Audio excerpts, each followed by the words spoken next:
గుంటూరులోని లేడీస్ హాస్టల్లో సీసీ కెమెరాల కేసు సంచలనంగా మారుతోంది. హాస్టల్ నిర్వాహకులపై చర్యలు తీసుకోవాలని విద్యార్థి సంఘాలు డిమాండ్ చేస్తున్నాయి. సీసీ కెమెరాలో రికార్డైన దృశ్యాలను రిమూవ్ చేసి లేడీస్కి రక్షణ కల్పించాలని ఆందోళన చేశారు. మరింత సమాచారం మా ప్రతినిధి సాహిత్య అందిస్తారు. బ్రాయిడిపేటలో అయితే గనుక శ్రీనివాస్ లేడీస్ హాస్టల్ వ్యవహారం కలకలం రేపుతోందని చెప్పొచ్చు. ఇటువైపు విద్యార్థినులందరూ కూడా ఒక్కొక్కరుగా బయటకు వచ్చి తమ కంప్లైంట్స్ని అయితే ఇస్తున్న పరిస్థితి కనపడుతూ ఉంది. ఏదైతే వాష్రూమ్ల వద్ద ఏదైతే కెమెరాలను పెట్టడం జరిగిందో ఆ కెమెరాలకు సంబంధించి కూడా ఇప్పటికే గుంటూరు పిఎస్లో కూడా వాళ్ళు కంప్లైంట్ చేసిన నేపథ్యంలో ఇటు ఆంధ్ర విద్యార్థి సంఘాలు అయితే కనుక ఖచ్చితంగా దీన్ని వ్యతిరేకిస్తున్నాయని చెప్పొచ్చు. అయితే ఆ హాస్టల్ని ఖచ్చితంగా తక్షణమే మూసేయాలంటూ కూడా వాళ్ళు డిమాండ్ చేస్తున్న పరిస్థితి కనపడుతుంది. ప్రస్తుతం మనతో ఆంధ్ర విద్యార్థి సంఘం అయితే ఉన్నారు. ఏంటి నిన్న గొడవ జరిగినప్పుడు కానీ విద్యార్థులు బయటకు వచ్చి ఏదైతే సీసీటీవీ ఫుటేజ్ గురించి కానీ కెమెరాల గురించి కానీ మాట్లాడుతున్నప్పుడు మీరు ఉన్నారు, అక్కడ ఏం జరిగింది? అంటే మాకు ఏంటంటే ఫస్ట్ ఫోన్ రావడం అనేది జరిగింది స్టూడెంట్స్ దగ్గర నుంచి. వాళ్ళు చేసి అన్న ఒకసారి మీరు రాండి అన్న, ఇట్లా బాత్రూమ్ దగ్గర కెమెరాలు పెట్టారు కొంచెం అక్కడ ఆయన కూడా ఎవరైతే ప్రసాద్ అని ఎవరైతే ఉన్నారో ఆయన నేనున్నాను లైవ్లో ఉన్నప్పుడే వెళ్ళిపోండి బయటికి అంటే ఎట్లా పడితే అట్లా మాట్లాడటం.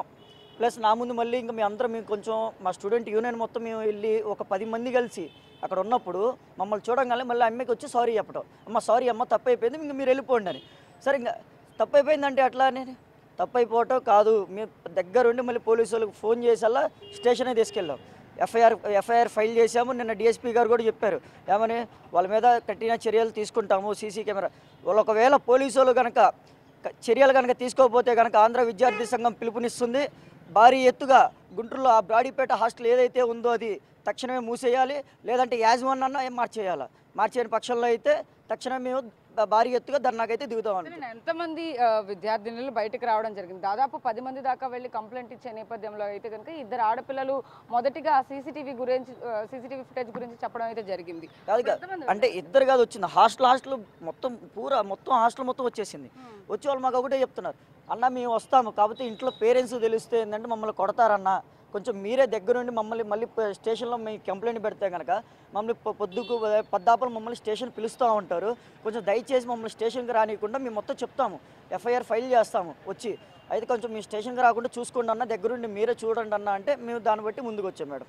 అది అంటే మీరు ఎదురుగా ఉన్నప్పుడే వాళ్ళు అసభ్యకరంగా మాట్లాడారు అని చెప్పేసి చెప్తూ ఉన్నారు. అప్పుడు వాళ్ళు అదంతా రికార్డ్ చేయడం కానీ అదంతా ఏమైనా చేస్తారా? అంటే కొంతమంది పైనుంచి అయితే పిల్లలు మొత్తం వీడియోలు మొత్తం రికార్డింగ్ చేస్తూ ఉన్నారు. అవి నేను కూడా వాళ్ళ దగ్గర నుంచి తీసుకొని అవి మీకు కూడా మీ బిగ్ టీవీకి అనేది నేను పంపిస్తాను మేడం. అది అయితే అసలు మరీ ఇంత నీచంగా అసలు ఆ ప్రసాద్ అనే వ్యక్తి వాళ్ళు అదే హాస్టల్లో పిల్లలు 3 సంవత్సరాల నుంచి ఉంటున్నారు. ఎప్పుడు ఇట్లాంటిది ఎప్పుడు జరగలేదు ఆ హాస్టల్లో. అంటే వీళ్ళు ఇప్పుడు వచ్చి 1 నెల అవుతుంది.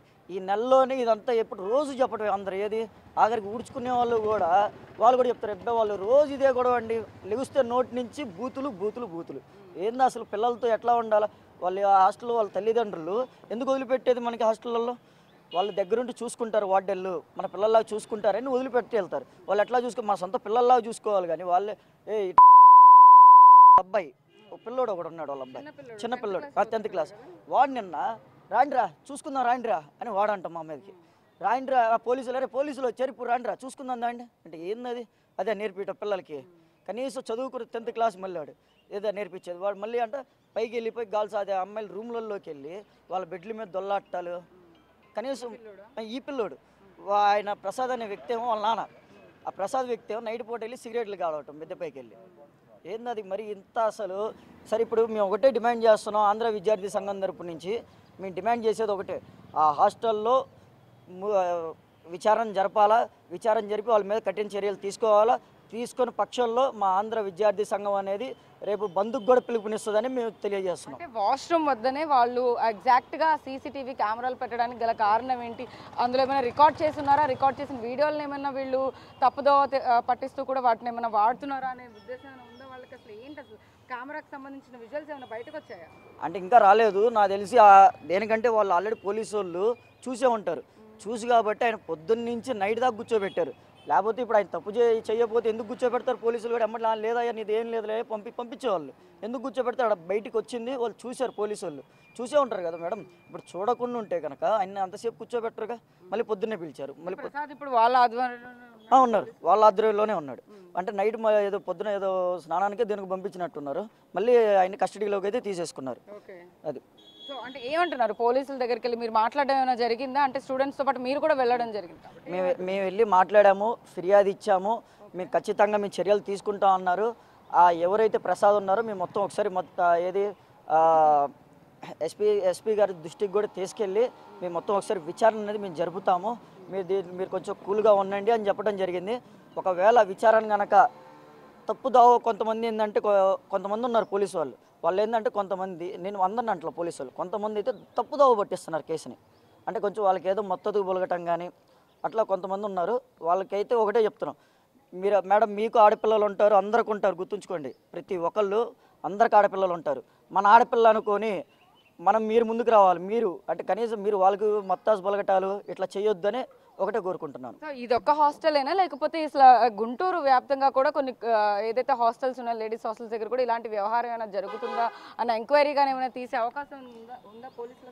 అంటే నిన్న మాకేం చెప్పారంటే డిఎస్పీ గారు కూడా, ఇది ఇప్పుడు వెలుగులోకి వచ్చింది కాబట్టి మేము ఒకసారి ఇప్పుడు రేపు హాస్టల్స్ అన్నీ నిఘా పెడతాము, ప్లస్ బీజేపీ వాళ్ళు కూడా వచ్చారు. నిన్న బీజేపీ వాళ్ళు కూడా వచ్చి ప్రతి హాస్టల్కి తిరుగుదాము, మీరు కూడా రండి, కొంచెం మద్దతు తెలిపితే కనుక మీరు కూడా అందరం కలిసి హాస్టల్కి వెళ్ళి చూద్దాం ఎట్లా ఉన్నాయి హాస్టల్స్, ఎట్లా ఉన్నాయి, అసలు వాటికి లైసెన్సులు ఉన్నాయా, ఫెసిలిటీస్ ఉన్నాయా లేవా, మొత్తం చూసి ఒకసారి మాట్లాడదామని చెప్పారు మేడం.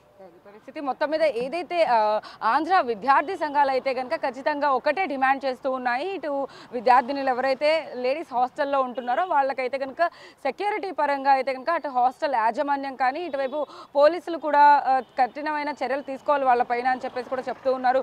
సీసీటీవీ కెమెరాలకు సంబంధించి కూడా ఎటువంటి ఫుటేజ్లు ఉన్నా కూడా వాటిని తక్షణమే అవన్నీ రిమూవ్ చేసి వాళ్ళకి అయితే కనుక రక్షణగా నిలవాలి. వాళ్ళు ఇచ్చిన కంప్లైంట్ మేరకు అయితే కనుక హాస్టల్ యాజమాన్యం ఎవరైతే ఉన్నారో ప్రసాద్ అనే వ్యక్తి ఖచ్చితంగా కఠిన శిక్ష పడాలంటూ కూడా వీళ్ళు కూడా డిమాండ్ చేస్తున్న పరిస్థితి కనపడుతుందని చెప్పొచ్చు. వీడియో జర్నలిస్ట్ సాహిత్య బిగ్ టీవీ.